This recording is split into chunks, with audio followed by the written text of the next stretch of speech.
অলিক কল্পনা জমজমাটে ভৌতিক গল্পে আপনাদের আবারও স্বাগত। বন্ধুরা, আপনাদের জন্য আবারও একটা নতুন ভৌতিক গল্প নিয়ে আমরা হাজির হয়েছি। আমাদের আজকের পরিবেশনা অদ্ভুত রিংটোন। গল্পটির লেখনে আছেন জ্যোতির্ময়, গল্প পাঠে সুব্রত, পঙ্কজ, বিল্টু।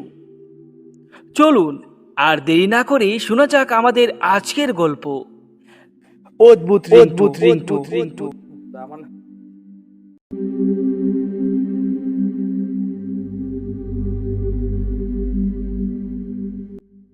রোহন পেশায় একজন সাউন্ড ইঞ্জিনিয়ার।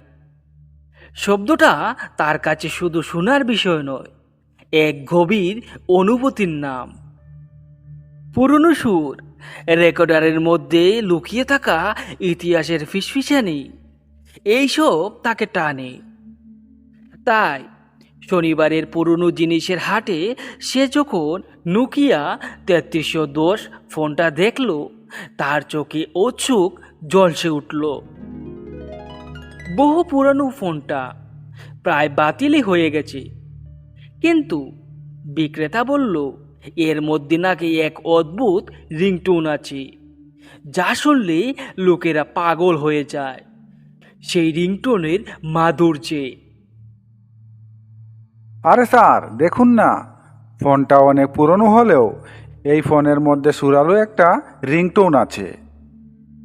যে এই ফোনের রিংটোনটা শুনে সেই আকৃষ্ট হয়ে যায়। এই ফোনের রিংটোনের মধ্যে এক আকৃষ্টতা রয়েছে। নিন বাবু, নিন, আপনি নিঃসংকোচে এই ফোনটা নিতে পারেন। বাবু, আমি তো মুখ্য সূক্ষ্ম মানুষ, আমি এই ফোনের বিষয়ে কিছু বুঝি না। আপনার হয়তো এই ফোনটা কাজে লাগতে পারে। নিন বাবু, নিন। ঠিক আছে, সব কিছুই তো বুঝলাম, কিন্তু আপনার ফোনের দামটা কত? আরে বাবু, দামটা বেশি নয়, আপনার জন্য একই দাম রাখবো। এই নিন, 1120 টাকা দিয়ে দিন। আরে না, এই নষ্ট ফোনের এত দাম কি? আমি 1000 দিতে পারবো। এর উপরে হলে আপনি অন্য কাউকে দেখুন। আরে বাবু, আমার তো লস হয়ে যাবে। রোহন এই দামাদামি করে সেখান থেকে চলে যায়। বিক্রেতা ফোনটার দাম কমাতেই চাচ্ছিলেন না। শেষে রোহন হাঁটতে শুরু করে। তখন সেই বিক্রেতা তাকে পিছন দিক থেকে ডাকতে শুরু করে। আরে বাবু, শুনুন শুনুন। আরে বাবু, রাগ করে কোথায় যাচ্ছেন? আসুন, এদিকে আসুন। নিন, 1000 টাকাই দিয়ে দিন। রোহন ফোনটা হাতে নিয়েই এক অদ্ভুত অনুভূতি বোধ করল।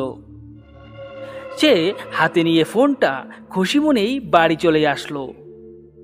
বাড়ি আসার পথেই তার মনে অজানা সব কৌতূহল জাগছিল এই ফোনটাকে নিয়ে। কি আছে এই ফোনের মধ্যে? আর বিক্রেতা কি বলল? কি অদ্ভুত জিনিস আছে এই ফোনের মধ্যে? বাড়িতে গিয়ে এই ফোনের রিংটোনটা আগে শুনতে হবে। আমিও দেখতে চাই কি মাধুর্য রয়েছে এই সুরের মধ্যে। রোহন ফোনটা নিয়ে বাড়িতে যায় এবং তাড়াহুড়ো করে সে ফোনটা চার্জে বসায়। তবে তার মনে কোনো শান্তি ছিল না। এক অস্থিরতা তার মধ্যে বিরাজ করছিল, তার সাথে হাজারো কৌতুক। সে কোনো মতেই ফোনে 10% চার্জটা করলেই ফোনটা অন করলো। ফোনটা অন করেই সে রিংটোনের সেটিংসে যেতেই সে চমকে উঠল।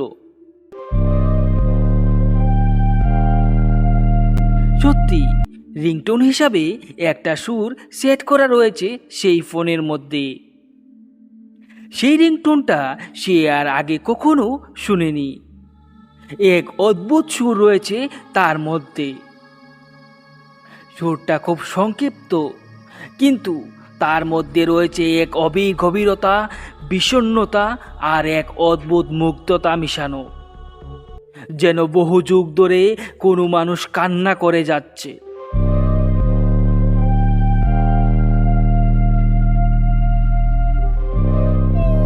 আবারও কখনো মনে হচ্ছে যেন কেউ মুক্তির জন্য আর্তনাদ করে যাচ্ছে। রোহন এই সংক্ষিপ্ত সুরটা শুনেই চমকে যায় এবং হাত থেকে ফোনটা ছুঁড়ে ফেলে দেয়। তারপর আরও 2 দিন কেটে যায়। সে এই ফোনটা নিয়ে বিশেষ চিন্তায় পড়ে যায়। এই ফোনের রিংটোনটা বা সেই সুরটাকে সে ডিকোড করতে কোনো মতেই পারছিল না। যতই সে ডিকোড করার চেষ্টা করছিল, সে এক অজানা রহস্যের মধ্যে ফেঁসে যাচ্ছিল। এই নিয়ে সে চিন্তা করতে না পেরে তার এক বন্ধুকে এই বিষয়টা খুলে বলে, সাথে তার বন্ধুকেও সেই একই রিংটোনটা শোনায়।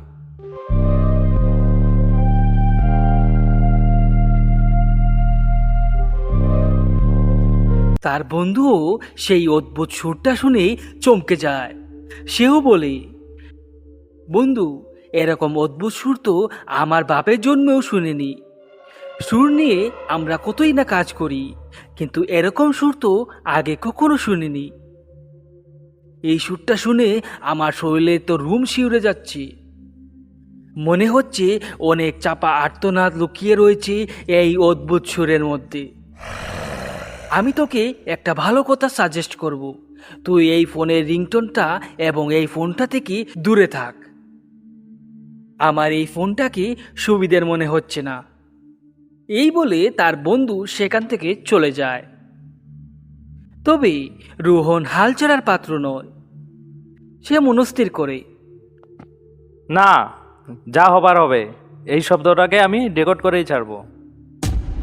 আমি জানি এই শব্দটাকে যদি আমি ডিকোড করতে পারি, আমি হয়ে উঠবো এই বিশ্বের সর্বশ্রেষ্ঠ সাউন্ড ইঞ্জিনিয়ার।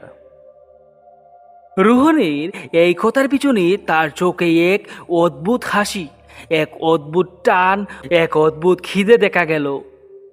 এই শব্দটা এবার ধীরে ধীরে তাকেও গ্রাস করতে শুরু করেছে।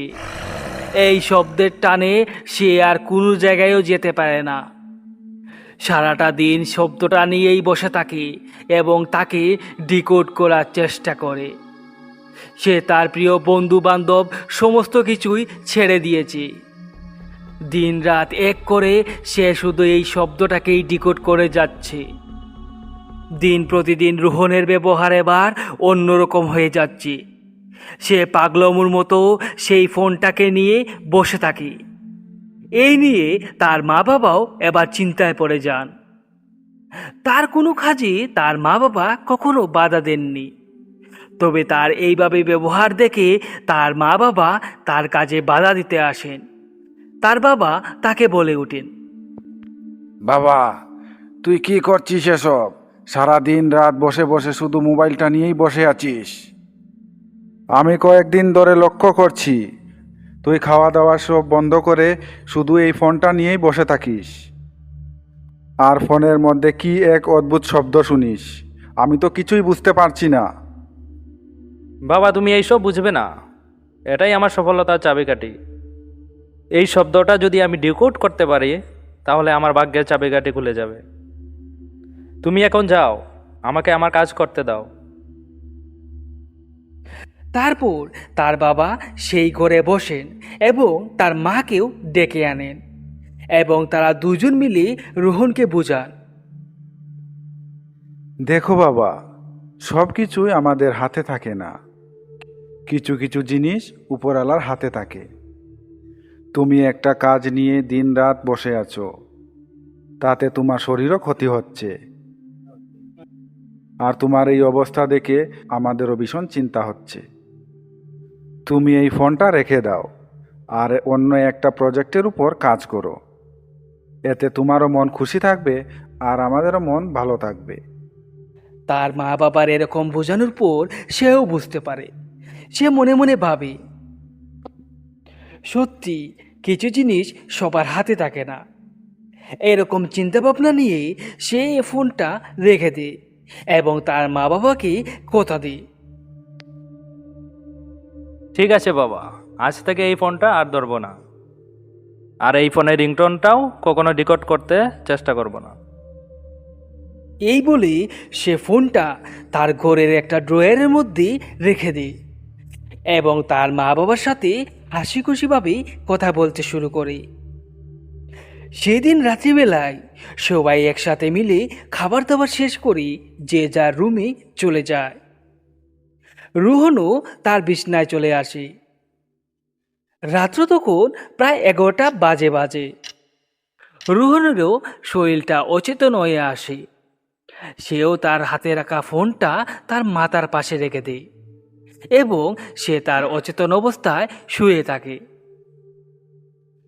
ঠিক রাত্রি 12টার সময় তার ফোনে একটা কল আসে। প্রথম কলটায় তার ঘুম না ভাঙলেও দ্বিতীয় কলে তার ঘুমটা ভেঙে যায়।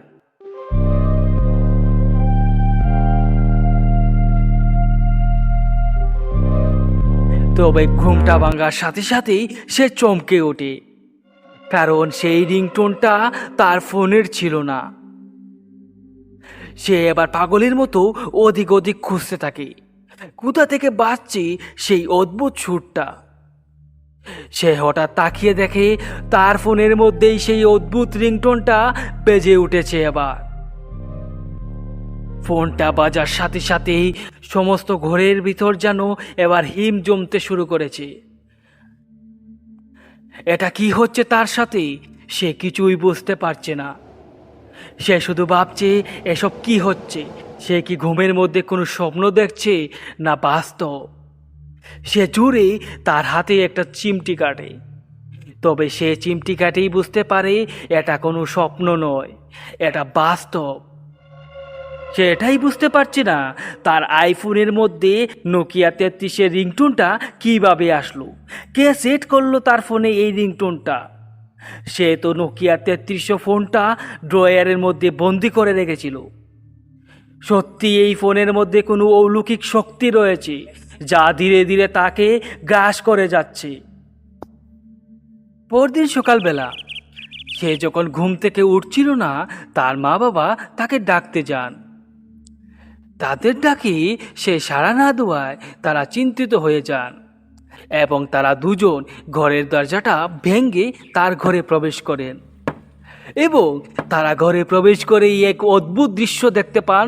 সেই ঘরে রোহন সেই ফোনটা হাতে নিয়ে এক অদ্ভুতভাবে বসে আছে এবং তার চোখগুলো রক্তবর্ণ হয়ে উঠেছে, তার মাথার চুলগুলো সোজা হয়ে গেছে এবং সে পাগলের মতো ঘরের কোণে বসে শুধু ফিসফিস করে কথা বলে যাচ্ছে।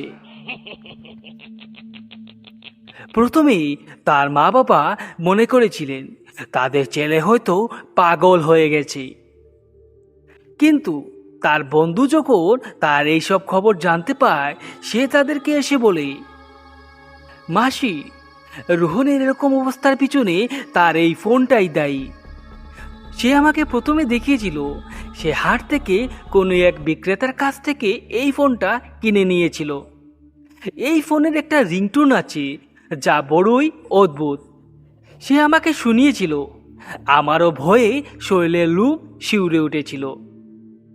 আমি তাকে বলেছিলাম যে এই ফোনটা থেকে তাকে দূরে থাকতে, কারণ এই ফোন কোনো না কোনো অভিশাপ নিয়ে এসেছে, কিন্তু সে আমার কথা পাত্তা দিল না।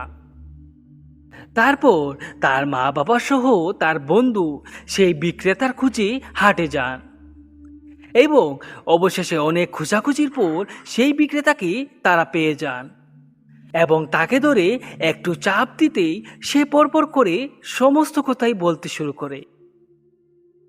বাবুরা, আমাকে ছেড়ে দিন, আমি কিছু করিনি, আমাকে ছেড়ে দিন। বল শয়তান, তোর এই ফোনের মধ্যে কি ছিল? কেন তুই এসব করলি?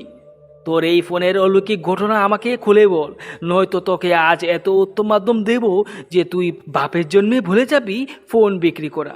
সত্যিটা বল তাড়াতাড়ি। বলছি বাবু, বলছি। এই ফোনটা একটা অভিশপ্ত ফোন। একদিন রাত্রিবেলা আমি হাট থেকে বাড়িতে যাই। বাড়িতে যাওয়ার পথে রাস্তার পাশে এই ফোনটা আমি কুড়িয়ে পাই। আমি লোভের বশীভূত হয়ে এই ফোনটা আমি নিয়ে নেই, কিন্তু আমি জানতাম না এই ফোনের ভিতরে এক অদ্ভুত অলৌকিক শক্তি রয়েছে। এই ফোনটা নিয়ে আমি আমার মেয়েকে উপহার হিসেবে দিয়ে দেই। আমি যখন এই ফোনটা আমার মেয়েকে দেই, তখন থেকেই আমার মেয়ের ব্যবহারটা পাল্টে যায়। আমি অনুভব করি আমার মেয়ের মধ্যে একটা অদ্ভুত অলৌকিক শক্তি চলে এসেছে। তারপর আমিও শুনি সেই অদ্ভুত রিংটোনটা। তারপর আমি সিদ্ধান্ত নেই আমার মেয়ের কাছ থেকে এই ফোনটা নিয়ে অন্য কোথাও বিক্রি করে দেব এবং আমি এই ফোনটা হাটে নিয়ে আসি আর আপনাদের ছেলের কাছে এই ফোনটা বিক্রি করে দেই। তাহলে বল, এর থেকে আমাদের মুক্তি কিভাবে হবে? আমার বন্ধুকে আমরা কিভাবে মুক্তি দিতে পারি? তখন সেই বিক্রেতা বলল, বাবু, এই ফোনের অভিশাপ থেকে মুক্তি পেতে হলে আপনারাও অন্য কোথায় এই ফোনটা বিক্রি করে দিন। তারপর তারা বাড়ি চলে আসে এবং রোহনের হাত থেকে কেড়ে সেই ফোনটা নিয়ে যায় এবং তারা সেই ফোনটাকে জলের মধ্যে ছুঁড়ে ফেলে দেয় এবং কিছুদিনের মধ্যেই রোহন আবারও স্বাভাবিক হয়ে ওঠে। রোহন স্বাভাবিক হয়ে ওঠার পর তাকে সমস্ত ঘটনা খুলে বলা হয়। সত্যি কিছু পুরনো জিনিসের অভিশাপ লেগেই থাকে, তার থেকে মুক্তি পেতে হলে তাকে ছাড়া অনিবার্য।